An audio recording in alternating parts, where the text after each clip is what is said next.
축복합니다. 하나님의 귀한 은혜가 우리 모두에게 우리가 살아가는 삶 속에 온전히 나타나기를 주의 이름으로 축원을 드립니다. 옆에 사람과 앞뒤 사람과 인사하시겠습니다.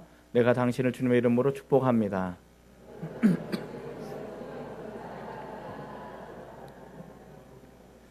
하나님께서 어떻게 우리를 인도하실지 인도하심을 따라서 날마다 순종하는 삶을 살 수 있기를 소망합니다.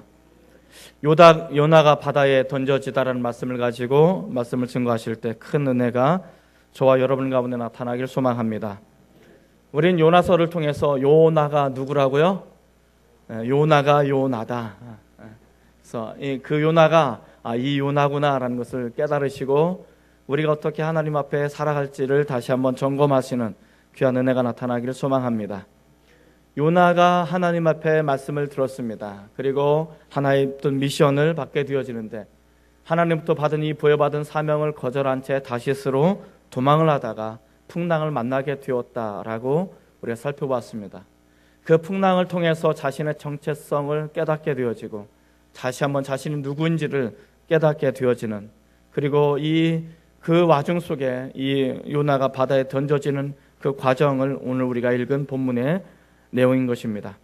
요나가 자신의 책임을 지고 바다에 던져지는 그 과정을 통해서 우리는 하나님께서 우리를 향하신 영적인 교훈들이 있음을 깨닫고 이 영적인 교훈이 우리 모두에게 임하시기를 바랍니다.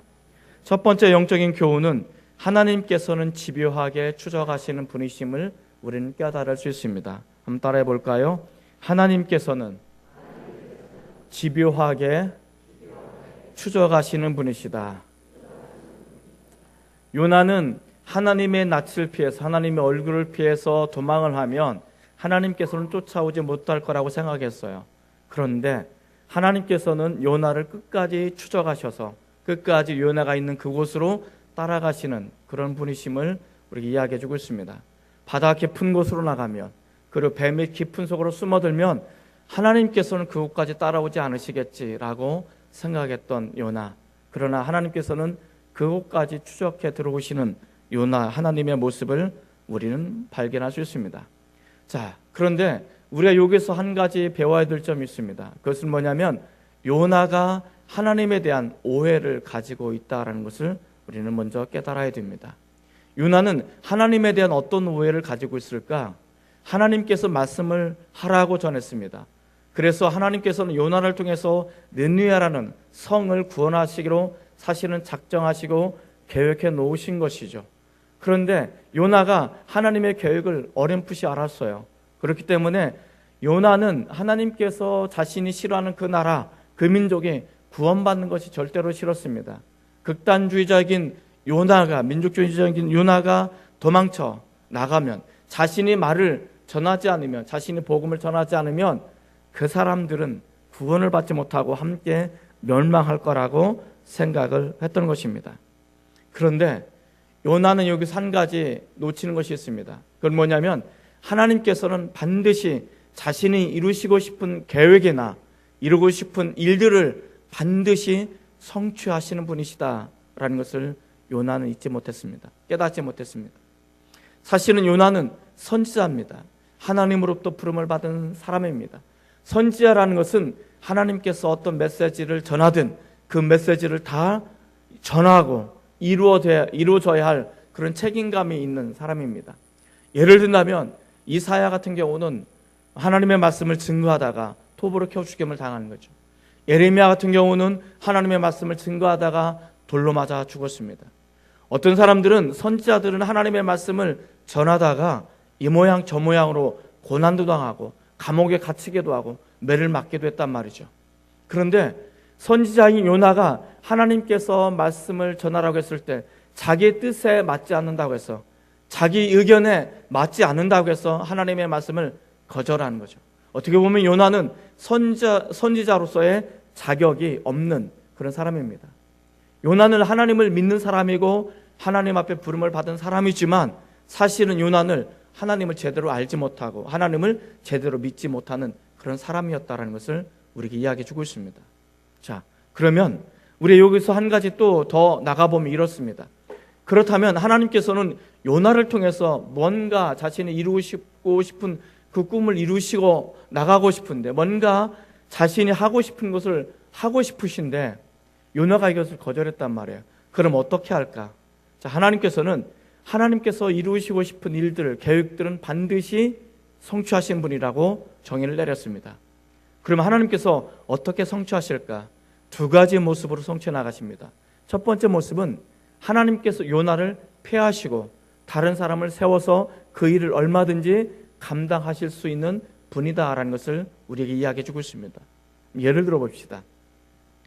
에스더라는 사람을 아시죠?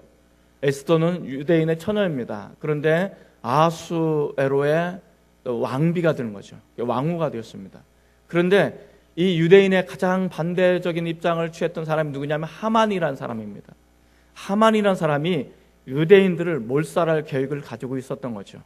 그리고 이 계획을 깨달은 모르드게라는 유대인이 에스더에게 찾아가서 이렇게 말합니다. 당신을 왕비로 삼으신 것은 이때를 위함입니다. 당신이 왕에파 나가서 이 하만의 이 계획들을 고발하고 그리고 이 하만의 계획을 무산시킴으로 인해서 유대인들을 살려줘야만 합니다 라는 말을 전해 듣습니다. 에스더는 이 이야기를 들었을 때 자기가 나가야 될까 말아야 될까 굉장히 고민이 됐죠. 그래서 민기적거리기 시작했습니다. 왜냐하면 에스더 선임 왕비가 있었죠. 선임 왕비가 있었는데 이 왕비가 함부로 왕 앞에 나가다가 죽임을 당한 거예요. 그리고 나서 에스더가 후임 왕비가 된 거잖아요. 그러니까 왕이 부르기도 전에 내가 함부로 나갔다가는 자신이 어떻게 해요? 죽을 수도 있다는 사실을 에스더 너무나 잘 아는 거죠. 그렇기 때문에 에스더는 왕 앞에 나가는 것이 두려웠던 거예요. 그래서 민기적거리는 것입니다. 그때 모르드게가 그런 왕후 에스더에게 이렇게 말합니다. 당신을 왕으로 세운 것은 이때를 위함인데 만약에 당신이 나가지 않으면 유대인들은 다른 사람의 손을 통해서 반드시 구원을 받을 것이지만 당신은 폐함을 받을 것입니다. 버림을 당할 것입니다 라는 이야기를 듣습니다. 그래서 에스더가 용기를 가지고 금식을 하고 왕 앞에 나가죠. 그러면서 뭐라고 나갑니까? 내가 죽으면 죽으리다 라는 결단을 가지고 왕 앞에 나가고 순종하게 된 것이죠. 그 결과로 인해서 유대인들이 다 살아나게 되어집니다. 하나님께서는 에스더를 통해서 유대인을 살리고자 하는 계획을 반드시 성취하시는 분입니다. 또 하나 예를 들어 봅시다. 이스라엘이라는 나라가 있습니다. 구약에 보면 이스라엘이라는 나라가 있는데 하나님께서는 이 이스라엘이라는 나라를 통해서 열방에 구원을 받기를 원하셨습니다. 그래서 이스라엘 나라를 택하셔서 제사장의 나라로 삼으신 거죠. 제사장의 나라로 삼으신 것은 열방을 책임지고 이 열방을 하나님의 품으로 이끌 수 있는, 인도할 수 있는 책임이 주어졌던 것입니다. 그래서 하나님께서는 이스라엘을 통해서, 하나님의 나라를 통해서 열방이 구원받기를 원하고 열방이 주께 돌아오기를 원하신 그런 위대한 계획을 가지고 계셨던 거죠. 그런데 이스라엘은 하나님의 계획을 전혀 생각하지 않고 자신들만 택함을 받고 자신들만 구원함을 받는다라고 생각했습니다. 그래서 택함받지 못하는 열방, 이방인들을 무시하고 조롱하고 사람 취급을 하지 않았죠. 그 결과 이스라엘은 폐위를 당합니다. 버림을 당합니다. 그리고 하나님께서는 이스라엘 나라 대신에 새로운 새 이스라엘을 세우시는데 이 새 이스라엘이 뭐냐? 이것이 바로 교회입니다. 하나님께서는 이 교회를 통해서 열방을 구원해 나가기를 원하셨던 것입니다. 그리고 이 교회를 통해서 하나님께서 자신이 원하시는 계획을 이뤄나가고 있음을 우리에게 이야기해 주고 있다라는 것입니다. 여기서 우리가 한 가지 알 수 있는 것은 하나님께서는 반드시 계획한 것을 이루시는데 이 선택되어진 사람이 그것을 거부하면 하나님께서는 이스라엘을 폐회하시고 새로운 이스라엘을 세우셨던 것처럼 그 사람을 버리시고 새로운 사람을 통해서라도 하나님께서는 이 일을 이루시고자 하는 그런 열망을 가지고 계시다는 것을 알 수가 있습니다. 이것이 하나님께서 성취하신 첫 번째 방법입니다. 두 번째 방법은 뭐냐? 두 번째 방법은 하나님께서 요나를 찾아오셔서 요나를 막다른 골목으로 내모십니다. 요나를 막다른 골목으로 내모셔서 요나가 더 이상 어쩔 수 없는 상황 속에 내몰리게 하시고 그곳에서 요나를 항복을 받아냅니다. 항복을 받아내서 요나를 변화시켜서 요나를 교정해서 요나를 새로 사용하시는 그런 모습. 그래서 요나를 통해서 사로 하나님께서 뜻하신 바를 이루시는 그런 모습임을 우리는 알 수가 있다는 것입니다. 자, 그런데 이 두 번째 사건은 우리가 살펴볼 내용인데요. 이 두 번째가 뭐냐면 하나님께서는 요나를 끝까지 추적하십니다. 그리고 풍랑을 일으키셔서 요나가 더 이상 도망하지 못하도록, 더 이상 불순종하지 못하도록 환경을 통해서 그를 다 막으시는 거죠. 막으시고 이제는 요나가 어쩔 수 없이 하나님 앞에 항복하고 하나님만 바라보고 하나님의 뜻하신 대로 쓰임을 받게 되어지는 모습을 우리는 보게 되어집니다. 그런데 거기까지 내려가면 대가를 지불하게 된다는 것입니다. 하나님이 나를 택하셔서 어떤 일들을 이뤄나가기를 원하십니다. 내가 거절하면 두 가지 방법이에요. 하나님은 나를 폐하시고 다른 사람을 통해서 그 일을 이뤄나가시든지, 아니면 나를 통해서 이뤄나가시기를 원한다면 나를 막다른 골목으로 내모셔서 내가 어쩔 수 없이 막다른 환경에 빠져서 하나님 앞에 나가게 만드시고 하나님 앞에 항복하게 만드시고 이 사건을 통해서 나를 사용하시기를 원하신다는 것이죠. 두 가지는 다 안 좋죠. 버림받는 것도 안 좋고 나를 막다른 골목으로 내가 내몰려서 어쩔 수 없이 하나님만 바라보게 만든다면 상당한 많은 대가를 지불하게 되는 거죠. 별로 안 좋죠. 좋은 방법이 하나 있습니다. 그건 뭐냐면 하나님께 나를 통해서 일하시기를 원하신다면 주님 쓰십시오. 순종하시면 됩니다. 간단하죠? 안 간단한가요? 네, 간단합니다. 하나님께서 나를 사용하기를 원하시면 주님 사용하십시오라고 내 자신을 내어드리면 하나님께 나를 통해서 위대한 일들을 만들어 나가십니다. 이게 제일 좋은 시나리오입니다. 그런데 내가 이걸 거절하면 두 가지 중에 하나, 나를 버리든지 나를 막다른 골목으로 내세우셔서 나를 항복을 받아내셔서 나를 사용하시든지 둘 중에 하나일 겁니다. 우리 장평교도 마찬가지입니다. 하나님께서 장평교를 이 땅에 이곳에 세우신 이유는 분명한 목적이 있을 것입니다. 하나님은 우리 장평교를 통해서 마지막 시대 때 일하기를 원하십니다. 그런데 우리가 이것에 순종하며 나가면 하나님께서 우리를 통해서 더 위대한 일들을 만들어 나가시겠지만, 하나님께서 우리 장평교를 통해서 위대한 일들을 해나가시기를 원하시는데 우리가 거절하면 우리에게 있는 촛대를 옮기시든지, 아니면 우리에게 상당한 많은 어려움을 주셔서 우리가 완벽하게 낮은 자세로 더 이상 물러설 수 없는 그런 고통의 대가를 지불하고 나서 하나님, 내가 잘못했습니다. 항복합니다. 나 주님 앞에 항복합니다. 당신만 바라보겠습니다. 이렇게 항복을 받아내시고 나서 쓰임을 받든지 둘 중에 하나일 겁니다. 저는 두 가지가 별로 안 좋아요. 촛대를 옮기는 것도 안 좋고 우리가 막다른 골목까지 나가서 고통의 대가를 다 지불할 거 다 지불하고 순종의 모습으로 나가는 것도 별로 안 좋습니다.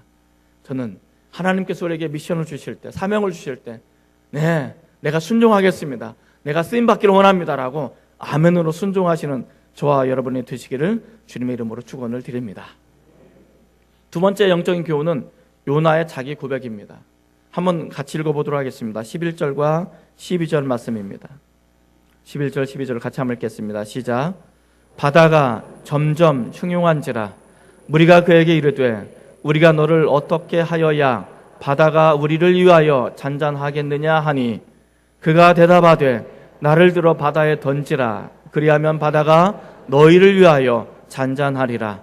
너희가 이 큰 폭풍을 만난 것이 나 때문인 줄을 내가 아노라 하니라. 이제 이 원인을 알았어요. 요나 때문에 풍랑이 온 걸 알았어요. 그래서 사람들이 묻습니다. 그러면 이 풍랑이 어떻게 하면 잔잔할 수 있겠느냐라고 묻습니다. 그러자 요나가 이렇게 말합니다. 나를 들어서 바다에 던지면 잔잔해질 것이다. 왜냐하면 내가 하나님 앞에 범죄했기 때문에, 내가 하나님 앞에 잘못을 했기 때문에 내가 이것을 책임져야 된다라고 말하고 있는 것입니다. 이 큰 폭풍을 만난 것은 나 때문이다라고 고백을 하는 거죠. 그래서 나를 들어서 바다에 던지라고 말하는 것입니다. 여기서부터 하나님의 사람으로 요나가 회복되어져 나가는 거죠. 이 문제가 자기 때문에 발생한 것이라고 생각하고 자기가 책임을 져야 된다라고 생각했던 요나의 모습을 우리는 발견할 수가 있습니다. 자, 이때 우리는 한 번 더 생각해 봐야 됩니다. 그러면 요나가 왜 자신을 바다에 던져서 이 문제를 해결하라고 말했을까? 바다에 던져진다는 것은 어떤 의미입니까? 바다에 던져진다는 것은 죽는다는 것을 의미합니다. 죽는다. 요나는 바다에 던져지면 죽습니다. 자, 그러면 요나가 자신의 생명을 초계처럼 버리면서까지도 이 문제를 해결하려고 했습니다. 그렇다면 요나는 어떤 생각 때문에 자신을 들어서 바다에 던지라고 했을까? 우리는 요나의 머릿속으로 한번 들어가 봅시다. 자, 요나의 머릿속에 들어가 보면 아마 첫 번째 만난 생각은 이런 것이 아닐까? 요나의 정체성이 뭐라고요? 극단적 민족주의자입니다. 극단적 민족주의자. 요즘 미국이 극단적 백인주의자들 때문에 많이 힘들죠. 뭐든지 극단으로 가면 힘듭니다. 어쨌든 요나는 그런 사람이었습니다. 자, 요나는 아마 이런 생각을 했을 거예요. 내가 차라리 여기서 빠져 죽으면, 내가 죽으면 이 풍랑도 멈춰질 것이고, 그러면 내가 그토록 싫어하는 느니에 사람에 가서 말씀도 전하지 않고, 그러면 느니에 사람들이 다 어떻게 해요? 죽는 거죠. 내가 하나 죽으면 이 사람들 함께 죽는 거. 논개처럼 내가 이 사람들을 끌어안고 바다에 빠져 죽으리라. 이런 생각들을 가지고 있지 않았을까 하는 생각이 들어요. 그렇죠? 생각 안 해보셨다고요? 지금 해보시면 됩니다. 아마 요나의 머릿속에 들어가면 그런 생각이 첫 번째 만나는 생각이지 않을까라는 생각이 들고, 좀 더 요나의 더 깊은 생각을 들어가 보면 이런 것이 있지 않을까. 요나는 이 문제는 자기 때문에 생긴 거예요. 그래서 이 문제를 자기가 책임을 져야 되는 것입니다. 이 책임은 반드시 대가를 지불하는데, 그 잘못된 대가가 뭐냐면 생명입니다. 그래서 자신의 생명을 들이몰인해서 이 사람들, 배에 타고 있는 이 사람들을 구원해야 된다라는 생각을 요나가 가지고 있지는 않았을까. 여기는 숭고한 희생정신이 배어져 있는 것입니다. 아마도 요나는 자신 때문에, 자신의 불순종한 것 때문에 배에 타고 있는 많은 사람들의 재산이 이미 상당 부분 많은 것을 잃어버렸습니다. 왜냐하면 사람들이 살아나가기 위해서 자신의 재산을 바다에 던졌던 것입니다. 이 선은 무역하는 것입니다. 무역선이기 때문에 그 배에 싣고 있던 짐은 이 사람들에게 상당한 재산의 모습이었습니다. 이 재산을 버리면서까지도 생명을 구원하려고 했지만 이제는 이 생명조차도 지금 위태위태한 상황인 것이죠. 요나가 깨달았습니다. 자신을 희생하지 않으면 이 사람들을 도무지 구원할 수 없다는 사실을 깨닫기 시작한 것입니다. 그래서 자신의 잘못한 대가를 가지고 하나님 앞에 나가기로 한 것입니다. 그리고 자신의 생명을 들이몰인해서 이 사람들을 구원하고자 했던 것이 요나가 가지고 있는 모습이었습니다. 그래서 요나는 자신을 희생하지 않고서는 다른 사람을 구원할 수 없다는 사실을 깨닫고 자신을 희생하기로 결정을 한 것입니다. 이것이 요나가 가지고 있는 생각이었습니다. 우린 여기에서 좀 더 심각하게, 좀 더 깊이 들어가 보면 이 요나의 자기 희생은 예수님의 십자가의 희생적인 사랑이라는 것을 우리는 깨닫습니다. 죄는 반드시 대가를 지불해야 됩니다. 내가 하나님 앞에 잘못된 것은 반드시 대가를 지불해야 되는 것입니다. 많은 사람들은 하나님은 은혜로우시고 하나님은 자비로우시고 하나님은 사랑이 많으시기 때문에 내가 범한 잘못, 내가 지은 죄, 이것은 그냥 다 없었던 걸로, 눈 감아주는 걸로 그렇게 생각하는 경우가 종종 있어요. 그러나 절대 그렇지 않습니다. 하나님은 아무리 자신을 사랑하는 사람이라 할지라도 죄를 지으면 죄에 대한 대가를 반드시 지불하도록 요청하시는 분인 것입니다. 내가 은혜 받았습니다. 내가 하나님 앞에 큰 은혜 받았습니다. 말할 수 없는 은혜가 내게 임했습니다라고 생각되어진다면 내게는 거저 주신 은혜고 내게는 거저 주시는 구원일지 모르지만 하나님 편에서 보면 값비싼 대가를 지불하는 거예요. 자신의 아들을 생명을 죽이면서까지 대가를 지불하게 하신 거예요. 내가 대가를 지불하지 않았을 뿐이지 누군가 내 대신 값비싼 대가를 지불했기 때문에 내가 구원에 이를 수 있는 거예요. 그래서 내가 은혜 받았습니다. 내가 큰 하나님의 내가 사랑을 받았습니다. 하나님으로부터 큰 은혜를 받았습니다. 라고 말한다면 반대적으로는 누군가가 내 대신 내가 큰 은혜를 받기 위해서 누군가는 이것을 위해서 큰 희생의 대가를 지불했다는 것을 우리에게 이야기해 주고 있습니다. 이걸 아셔야 됩니다. 이게 은혜입니다. 내게는 은혜지만 하나님 편에는 고통인 것입니다. 이게 성경의 법칙인 것입니다. 하나님이 우리를 오래 참고 기다리신다라고 베드로후서에 말씀하고 있습니다. 마지막 시대 때 하나님께서는 심판하지 않고 오래 참고 기다리십니다. 이 오래 참다라는 단어가 long suffering이라는 단어입니다. 오래 고통당하다는 것입니다. 하나님께서 우리가 한 사람에 더 구원받기 위해서 오랫동안 고통당하십니다. 고통당함이 쉬면서까지 우리가 좀 더 많은 사람들이 구원에 이르길 원하신다는 것입니다. 그래서 하나님이 참아주시고 기다려주시고 고통을 참아내시고 고통을 받으시면서까지도 기다려주시는 그 결과로 인해서 내가 구원을 받을 수 있고 또 다른 사람이 구원을 받을 수 있었던 것입니다. 내가 구원받는 것은 하나님 편에서 보면 고통의 대가를 지불한 결과인 것입니다. 요나는 이것을 깨달은 것입니다. 자신은 잘못하고 사람이 잘못한 이 책임에 대해서는 반드시 대가를 지불해야 된다는 것입니다. 그래서 요나는 자신을 희생시킴으로 인해서 이 배 위에 타고 있는 사람들을 구원하기로 작정했던 것입니다. 예수님께서는 배 위라는 인생 위에 살아가고 있는 모든 사람들을 구원하시기 위해서 자신을 희생하기로 작정하신 것입니다. 이것이 십자가의 사랑이고 이것이 십자가의 은혜인 것입니다. 이 모형이 바로 이 안에 담겨져 있습니다. 이것이 예수님의 사랑인 것입니다. 이 예수님의 사랑, 예수님의 자기 희생, 예수님의 그 십자가의 희생이 저와 여러분을 구원할 수 있는 근거가 된다는 사실을 잊지 마시고 하나님께서 나를 사랑하시는 이 사랑을 다시 한번 깨달으셔서 하나님 앞에 나갈 수 있는 은혜가 임하기를 주의 이름으로 축원을 드립니다. 세 번째 영적인 교훈은 뭐냐? 하나님의 일을 사람의 방법으로 해결할 수 없다는 것입니다. 한번 따라해 볼까요? 하나님의 일을 사람의 방법으로 해결할 수 없다. 13절 말씀을 한번 같이 읽어보겠습니다. 13절입니다. 자, 시작. 그러나 그 사람들이 힘써 노를 저 배를 육지에 돌리고자 하다가 바다가 그들을 향하여 점점 더 흉용함으로 능히 못한지라. 그러나라는 단어에 밑줄을 그어보시고 맨 마지막 단어인 능히 못하더라라는 단어를 한번 생각해 보시기 바랍니다. 그러나에서 능히 못하더라는 이 사이에는 사람의 노력이 담겨져 있는 거죠. 잘 생각해 보시기 바랍니다. 하나님의 뜻은 또 요나가 깨달은 것은 자기가 희생하지 않고서는 자기가 죽지 않고서는 이 사람들이 구원을 받을 수 없고 이 사람들의 문제가 해결되어질 수 없다는 사실을 알았습니다. 그것이 하나님의 일이라면 하나님께서 원하시는 것이라면 이 사람들은 하나님의 원하시는 그 뜻을 자신들이 해보려고 노력을 하는 것입니다. 자신들이 노력을 통해서 이 문제를 해결하려고 무던히도 노력을 했습니다.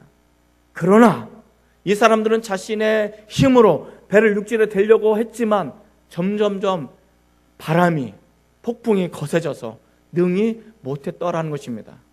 이 사람들을 보면 요즘으로 말하면 대단한 휴머니스트들입니다. 휴머니즘이 대단한 사람들입니다. 인간애가 넘쳐나는 그런 사람이라고 우리가 칭찬받아 마땅한 사람일 수도 있습니다. 그러나 중요한 것은 하나님의 일은 사람의 휴머니스트들, 인간애를 가지고 도무지 이룰 수 없다는 사실을 우리에게 이야기해 주고 있습니다. 내가 아무리 선한 노력을 가지고 있고 선한 의지를 가지고 있다 할지라도 그것을 통해서 하나님의 거룩한 뜻을 이룰 수는 없다는 것을 우리에게 이야기해 주고 있습니다. 오늘날 교회들이 안고 있는 가장 큰 문제가 무엇입니까?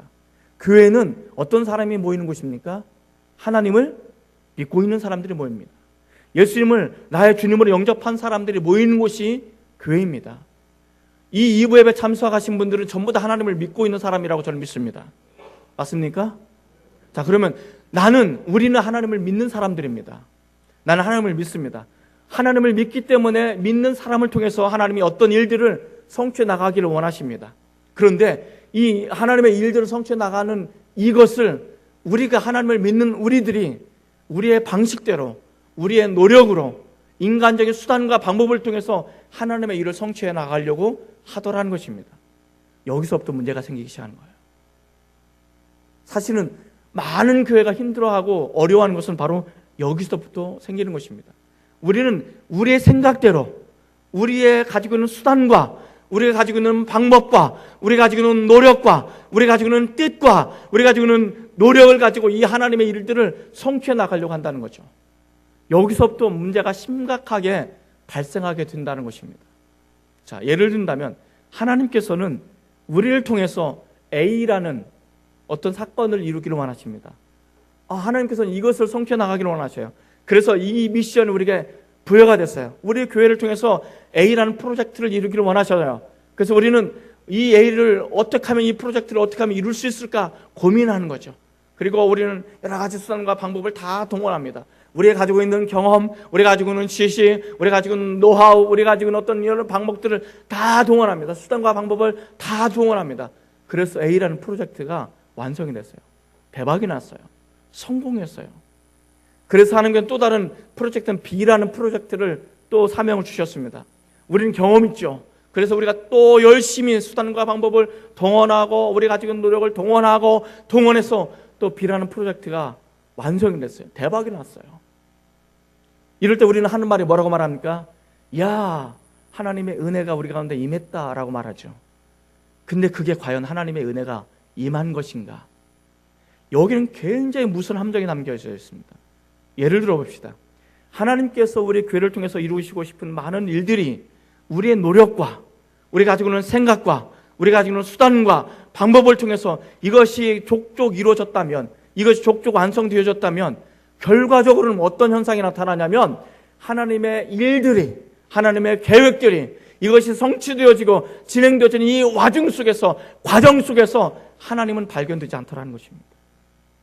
하나님이 있어야 될 자리가 없는 거예요.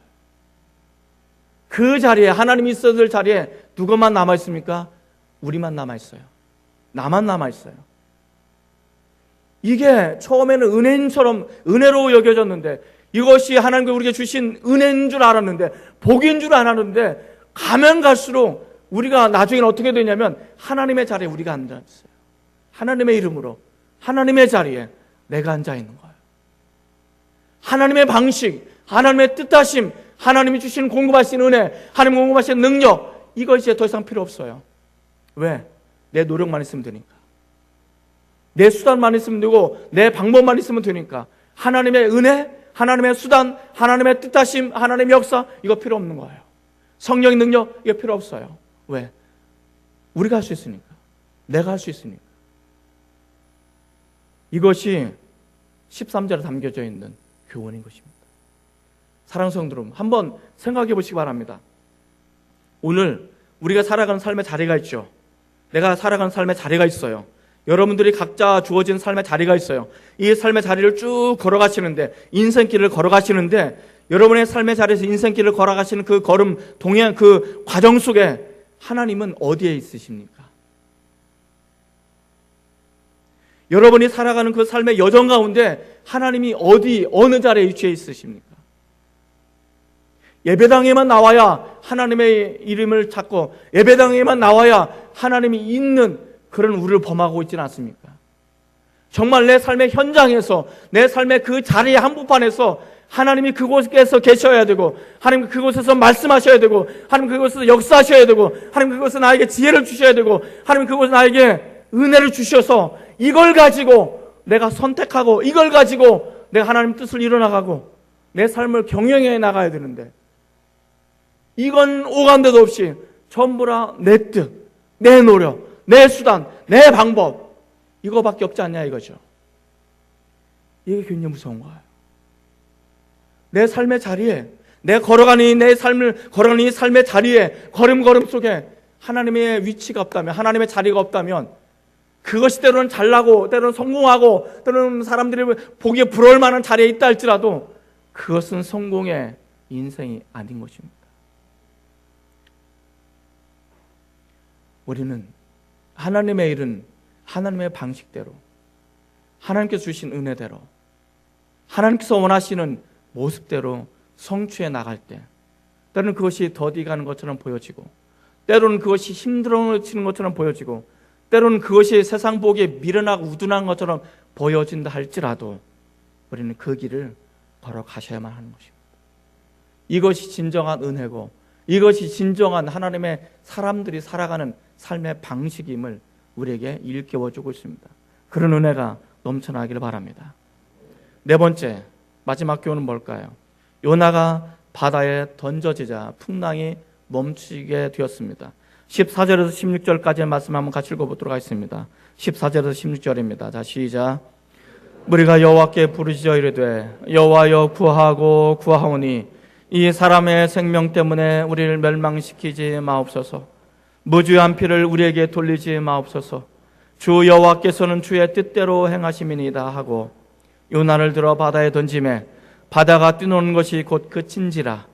그 사람들이 여호와를 크게 두려워하여 여호와께 제물을 드리고 서원을 하였더라.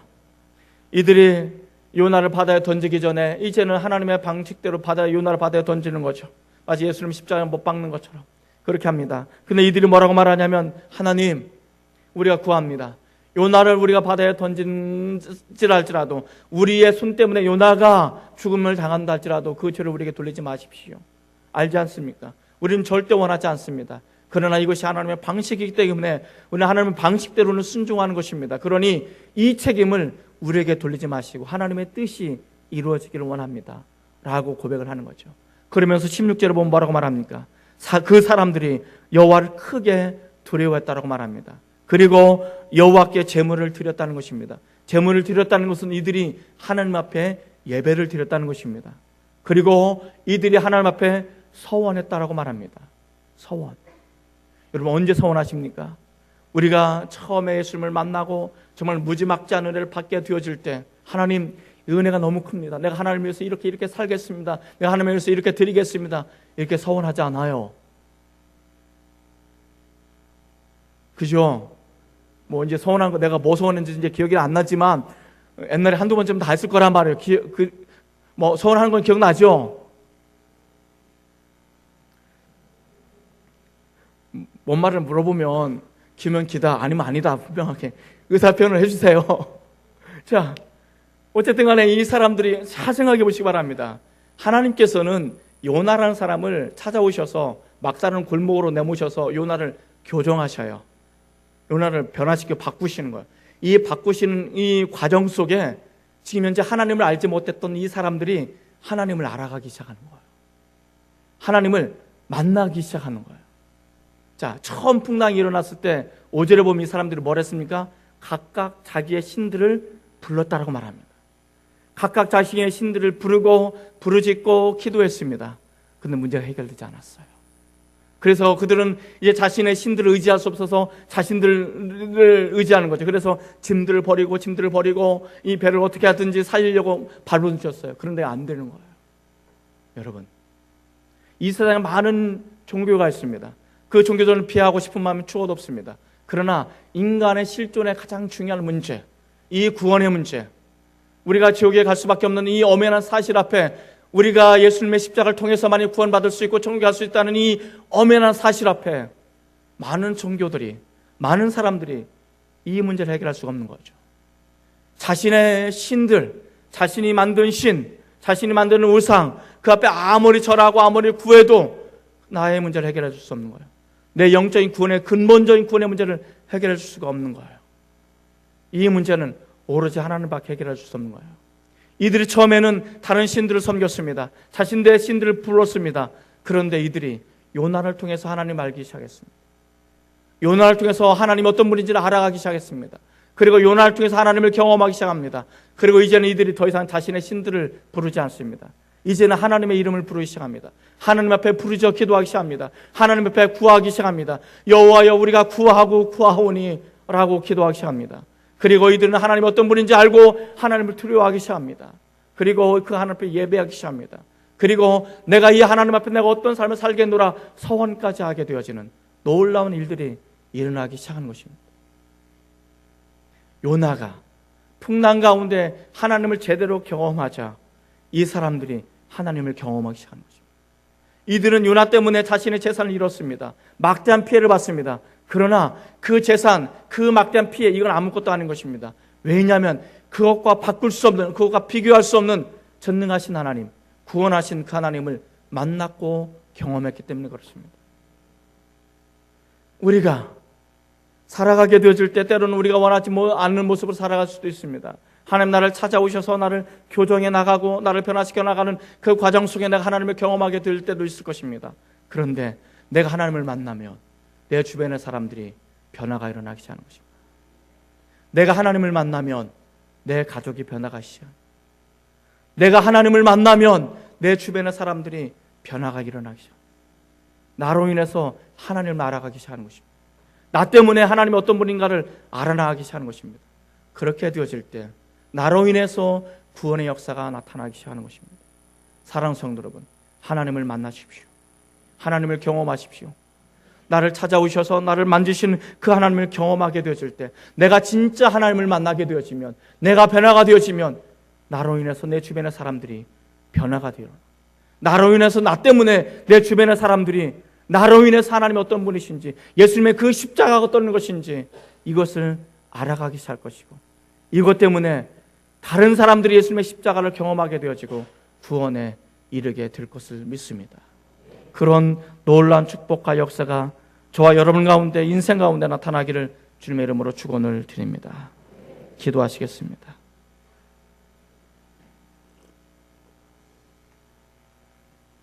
하나님 아버지,